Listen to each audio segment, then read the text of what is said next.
Hello mga lalabs, magandang shout out po.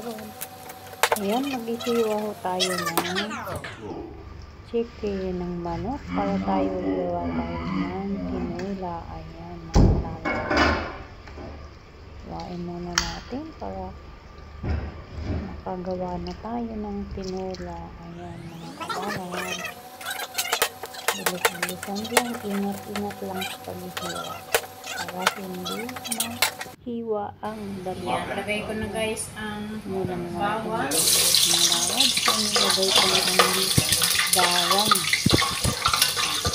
Haluin muna natin hanggang sa maprito ang bawang.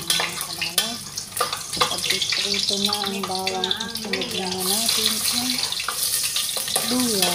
Ayan. Lagay ko natin ang luya. Marap ang ating niluluto. Yan, kakaiba po mga kalalabas ang ating pagluluto ng tinola ngayon.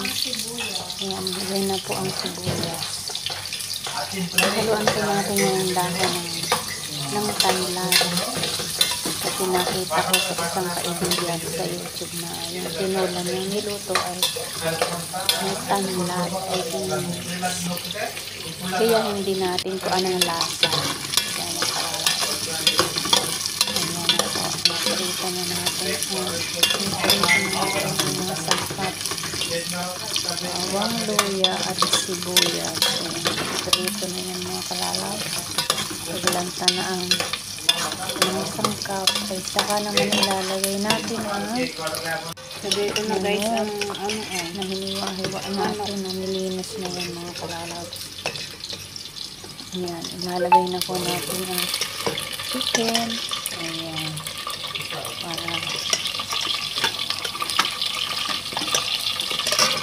maluto na tayo at nang tayo makakain.